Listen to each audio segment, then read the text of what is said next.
Good morning class. बच्चों, इसके पहले के वीडियो में हमने हिम के बारे में पढ़ा था। हिम क्या है, हिमानी, हिम बाधा, है ना। आज हम पढ़ेंगे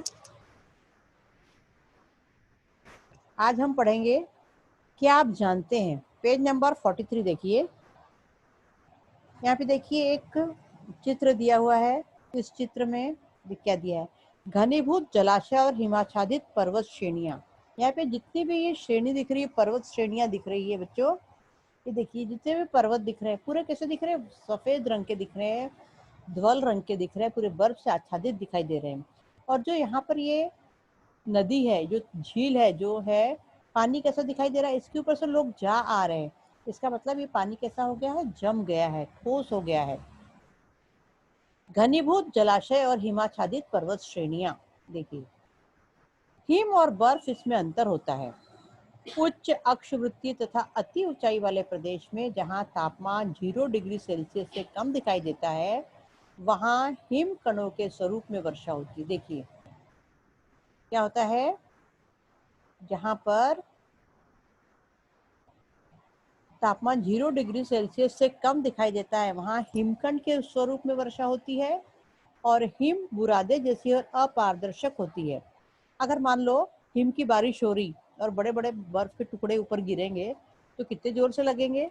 लेकिन ये बर्फ कैसा होता है बच्चों? आप गोला खाते हो ना, गर्मी आती है जब अपन गोला खाते हैं, इससे घिसा हुआ, वो बर्फ को घिस कर बनाता है गोला, उस टाइप का घिसा, उस टाइप का एकदम बहुत ही ऐसे हल्का वो बर्फ होता है, जो किसी के ऊपर गिरे भी तो वो लगता नहीं है। हम कई बार पिक्चरों में, टीवी में हमने देखा है कि हीरो हीरोइन जब कभी बर्फ के ऐसे हिमपात जहाँ पर हो रहा है वहां पर जाते हैं, तो वहां पर बर्फ के गोले बना बना कर एक दूसरे के ऊपर डाल रहे हैं। मान लो अगर अपने जैसे फ्रिज के क्यूब है, वैसे वाले क्यूब अगर एक दूसरे को फेंक कर मारेंगे तो कितने जोर से लगेगा। लेकिन हमेशा देखना, वो लोग वो उसका जो बुरादा रहता है ना, बारीक, जैसे अपन गोला खाते हैं उसका जो घिस कर बनाता है वो गोला, वो अगर हम किसी को फेंक कर मारेंगे तो लगता नहीं है। तो वैसे ही वो बर्फ होती है अपारदर्शक, यानी उस बर्फ के एक तरफ से दूसरी तरफ दिखाई नहीं देगा। इस हिम की परतों पर परतें जम जाती हैं। जैसे वो बर्फ गिरा तो उसके ऊपर और बर्फ गिरती तो वो जम जाती है। ऊपरी परतों के दबाव के कारण हिम की निचली परतें एक संद, मजबूत और पारदर्शक बनती हैं। कैसी बनती है? पारदर्शक। इस प्रकार निचली परतें एक संद और पारदर्शक बनती हैं। देखिए, इस प्रकार मजबूत और पारदर्शक बनती है। इस प्रकार तैयार हुए मजबूत पारदर्शक हिम को बर्फ कहते हैं। ठीक है। जो बर्फ अपन फ्रिज में जमाते हैं, उससे अगर अपन आर पार देखने की कोशिश करेंगे तो थोड़ा बहुत दिखाई देगा, लेकिन जो बर्फ वहां गिरती है उससे बिल्कुल भी दिखाई नहीं देता है। और जो अपन जो फ्रिज में जमी हुई बर्फ कैसी होती है, अगर हम किसी को फेंक कर मारेंगे तो उसको चोट लग जाएगी ना।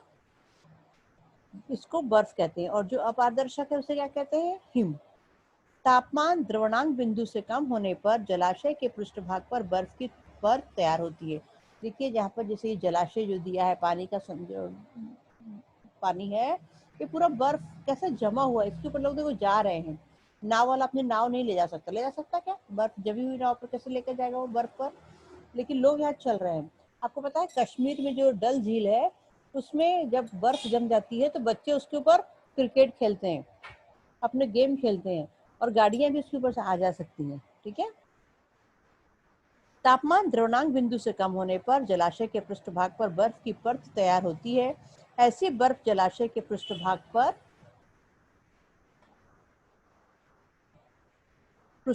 पर भी दिखाई दे रही है। ठीक है। अब देखिए, पृष्ठभाग पर तैरती हुई दिखाई देती है। इस बर्फ को हिम वर्षा से सीधा संबंध नहीं होता। इस टाइप की जो बर्फ होती है उसका हिम वर्षा से सीधा संबंध नहीं होता। अब देखिए, यहाँ पर हिम वर्षा का चित्र दिया हुआ है। इस चित्र को देखिए, पूरे इसमें क्या बर्फ के हिम से पूरे जो पेड़ है, रास्ते हैं, गाड़ियां हैं, पूरी कैसे बर्फ उस पर गिरी हुई सफेद रंग का दिखाई दे रहा है। अब देखेंगे ओले यानी क्या? ओले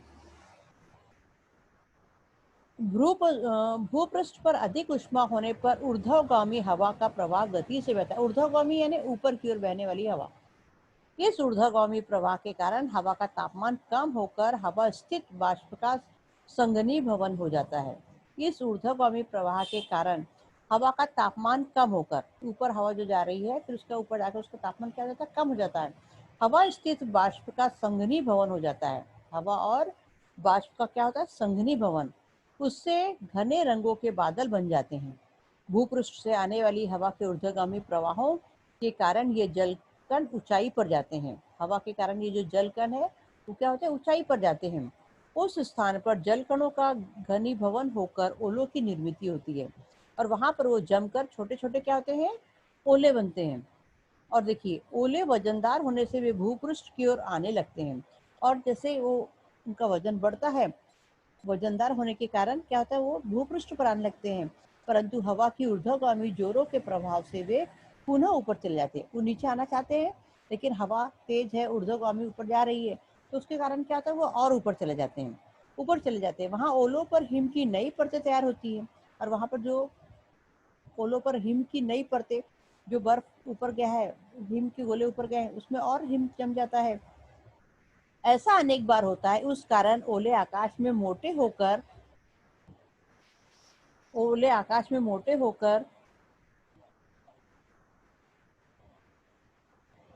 अनेक बार होता है। इस कारण ओले आकाश में मोटे होते, उनमें अनेक सम केंद्रीय परतें तैयार होती है, यानी वो जो बर्फ का जो छोटा सा गोला था उसके ऊपर और बर्फ चढ़ती जाती है। मोटे हुए ओले गुरुत्वीय बल के कारण गति से जमीन पर गिरते हैं और जब वो गुरुत्वाकर्षण की रेंज में आ जाते हैं, उस स्तर पर आ जाते हैं, तो वो जमीन पर आकर गिरते हैं। ओलों की इस वर्षा को ओलावृष्टि कहते हैं। इस प्रकार जब बर्फ गिरती है उसे क्या कहते हैं, ओलावृष्टि। ये भी बारिश का एक प्रकार है बेटा। ओलावृष्टि से कई बार फसलों को अत्यधिक क्षति पहुंचती है।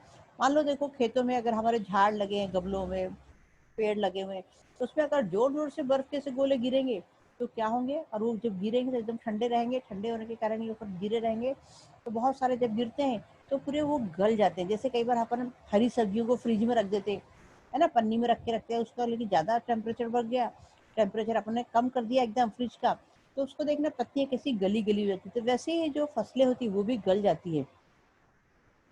ओलावृष्टि से कई बार फसलों को अत्यधिक क्षति पहुंचती है। वैसे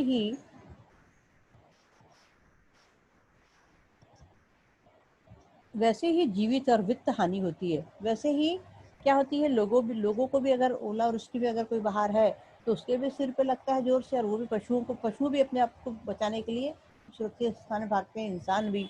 तो इससे क्या होता है, जन धन की हानि होती है। अब देखिए यहाँ पर दिया, थोड़ा विचार कीजिए। वर्षा से रक्षा के लिए हम रेनकोट या छाते का उपयोग करते हैं। ओलावृष्टि से रक्षा के लिए आप क्या करेंगे, आप सोचिए भला। अगर बारिश आ रही तो हम रेनकोट ले लेंगे या छाता ले लेंगे, लेकिन अगर ओलावृष्टि हो रही है तब क्या करेंगे। भारत, अफ्रीका, पूर्वोत्तर एशिया के कुछ भागों में ग्रीष्म ऋतु में ओले पड़ते हैं। देखिए भारत, अफ्रीका, पूर्वोत्तर एशिया के कुछ भागों में, पूर्व और उत्तर मिलाकर दिया है, पूर्वोत्तर एशिया के कुछ भागों में ग्रीष्म ऋतु में ओले पड़ते हैं। विषुवत वृत्त पर वायुमंडल की ऊष्मा से ओले पड़ते हैं, तो शीत कटिबंध में ऊर्ध्वगामी प्रवाह न होने से ओले नहीं पड़ते। देखो विषुवत वृत्त पर वायुमंडल की ऊष्मा से ओले पड़ते हैं, ठीक है, विषुवत वृत्त पर वायुमंडल की ऊष्मा से, तो शीत कटिबंध में ऊर्ध्वगामी प्रवाह न होने से ओले नहीं पड़ते। ठीक है, अब करके देखिए, ये बहुत अच्छा एक एक्सपेरिमेंट यहाँ पर दिया है बच्चों, करके देखिए। चलो बारिश करेंगे। देखिए बारिश कैसे होती है इसमें दिया हुआ है। साहित्य, यह साहित्य इकट्ठा करें। धातु के ढक्कन वाली कांच की बरनी, एक बरनी लेना है जिसमें ढक्कन क्या का, प्लास्टिक का ना हो, काय का, धातु का हो। हथौड़ा, गर्म पानी, बर्फ के टुकड़े, मुट्ठी भर मोटा नमक। धातु के ढक्कन वाली कांच की बरनी लीजिए। इस बरनी का ढक्कन निकालिए।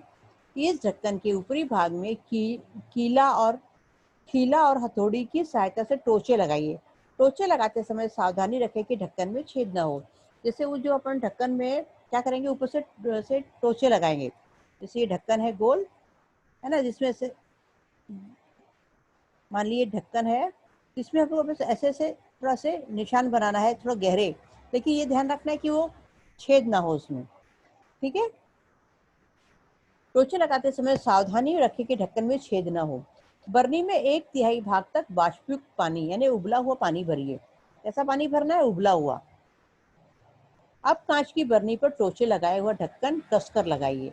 बरनी से जल का वाष्प बाहर न आ सके इसकी सावधानी रखिए।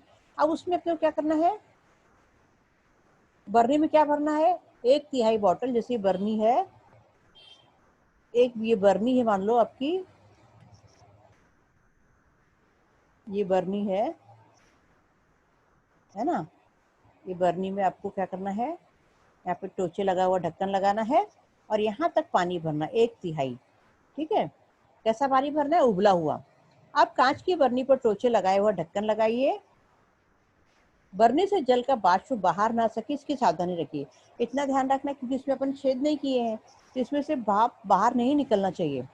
बरनी के ढक्कन पर बर्फ के टुकड़े, मुट्ठी भर मोटा नमक और थोड़ा सा पानी डालिए। अब इसके ऊपर क्या करना है, बर्फ के टुकड़े डालना है और मोटा वाला नमक आता है ना, पीसा वाला नहीं, जो मोटा मोटा नमक होता है वो उसके ऊपर डालना है और नमक और थोड़ा सा पानी डालिए। बरनी का निरीक्षण कीजिए, बारिश का अनुभव लीजिए।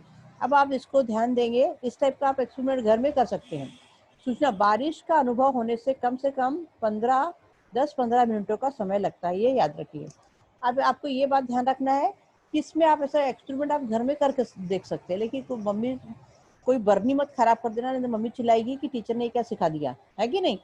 लेकिन आप बरनी, ऐसे कोई पुरानी बरनी हो जो वेस्ट हो रही हो, है ना, उसका पुरानी हो गया, आपको वेस्ट यूज नहीं करना है, तो उसमें आप इस तरह का एक्सपेरिमेंट करके देख सकते हैं।